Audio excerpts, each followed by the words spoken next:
Basi sasa kuna some breaking news na you remember today pale Votao when Gen Z walikuwa wameenda kuandamana, there was a very sad clip ya a police officer mwenye alishoot manze an innocent man mwenye alikuwa anauza masks hapo hivyo Moi Avenue. Jamaa alikuwa amesimama tu peacefully, but then that police officer alienda akampiga, and then jamaa when he was just trying to walk away peacefully, the policeman shot him from behind, akamshoot a bullet to the head. That man who was shot has been identified as Joshua. Now guys, this is a miracle. I can say to you right about now, kuna reports kwamba Joshua survived that gunshot.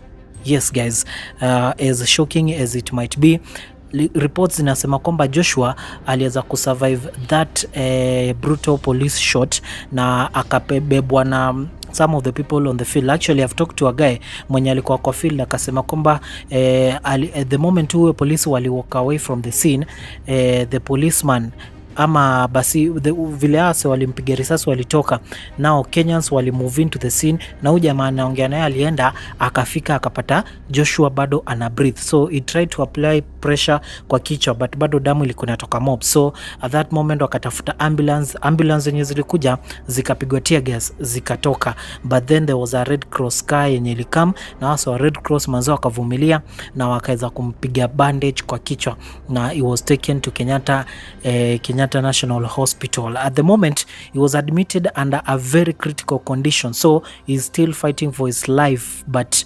inasemekana kwamba alifika kule akiwa bado ana breathe, so there are chances that Joshua might live from this, and actually our prayer, tunaomba huyu jamaa manze aize kutoka hapo kwa hiyo situation. Now back to the scene, policeman mwenye aliweza kutengeneza hiki kitendo, watu wakaanza kuzoom picha zake trying to get, because from that scene alikuwa amejifunga mask from the hapa kabisa amecover na ilikuwa ni ngumu kidogo, but Wakenya wakaanza kushikanisha dots kidogo. Tulimwona hapa akiwa na igana, alikuwa amevalia boots different, and then it was discovered that huyu jamaa picha yake ikaanza kuwekwa kwa mitandao. People actually used AI generation kuboost picha yake, and now kuna some breaking news kutoka kwa the National Police Service. Yes guys, I can confirm to you kuna national breaking news kutoka kwa the National Police Service Kenya, na wameweza kurelease a statement stating that the concern over an incident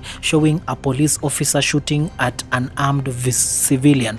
This is what the statement reads, and I quote: "The National Police Service has noted with great concern an incident involving shooting of an armed civilian by a police officer using an anti-riot shotgun within the Nairobi Central Business District on 17 June 2025. Following this incident, the Inspector General National Police Service ordered for the immediate arrest and arraignment in court of the involved police officer. The said officer has since been arrested." Furthermore, NPS has noted a group of goons armed with crude weapons in today's protest within the CBD. The service takes great exception and does not condone such unlawful groupings. Such individuals will be handled firmly according to the law. Consequently, investigations have commenced to identify and deal with the criminals accordingly. The victim was taken to hospital and he is receiving medical attention. Signed by Mushiri Nyaga, Director Corporate Communication or spokesperson of the National Police Service. Yes, that is the report, and guys, actually the police wameconfirm kwamba Joshua manze alipelekwa hosi na anaendelea kupata medical attention, so yeah, it's true, he survived. But sasa ngori ni polisi wanasema kwamba this guy mwenye polisi aliweza kupiga hizo shots manze ati alishikwa. They identified him na wameweza kumshika. He has been arrested, direct order from the Inspector General of Police. Wow. So hatuko sure sana kabisa. Unajua so wanaweza post anything just to make this story go away, but that is a statement inasemekana. Kwanza Wangu wa Makeri anasema sisi sio wajinga, we have witnessed your police goons and goons without uniform. Yes, now hapa the National Police Service imeweza kusema wali notice kulikuwa na some goons, but we have some videos guys of police wakiwa wanatembea Nairobi CBD alongside the goons, which makes it hard to believe kwamba police wanasema hapa ati watashika hawa goons, but we seen videos guys from CBD walikuwa wanatembea na hawa say kwa ground kabisa, and you can clearly say how goons hawakuwa wanapiga, hawakuwa wanarushwa tear gas, they were being escorted by the police. So why are police saying that ati hawa goons wata-identify na washike? So this is the big question arising from the comments. Watu wanasema this narrative is almost similar to that of Albert hitting his head against the wall. What do you mean that NPS has noted a group of goons with crude weapons? These people acted alongside the police all along.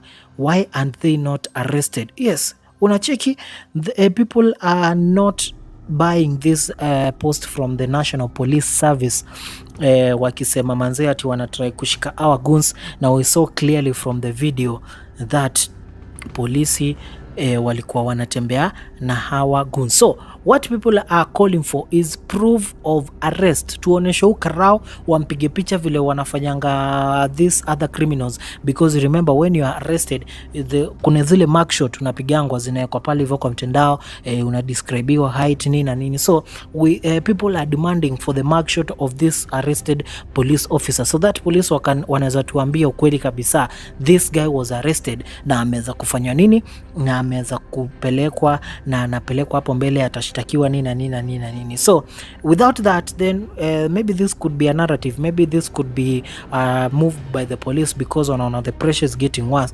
because now even if the President Ruto today akiongea huko Naivasha alisema nothing will distract him and he will do anything to make sure he just continues working for Kenyans, and of course we don't know what work he's speaking about. So that is the latest developing story, and of course manze, that was a very sad incident.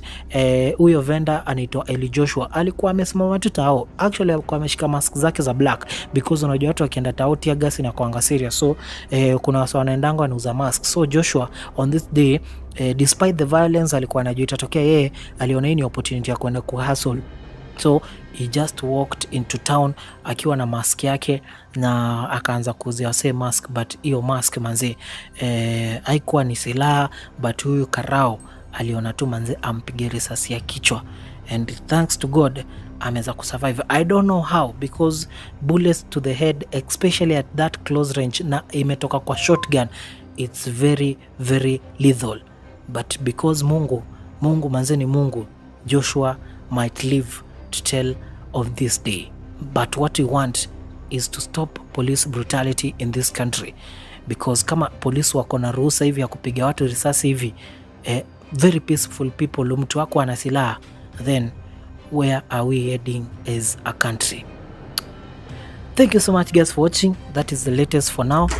Be sure to update you in case we get the images of that arrested police officer, nitakuletea, but for now that is the major breaking news. Bye bye for now.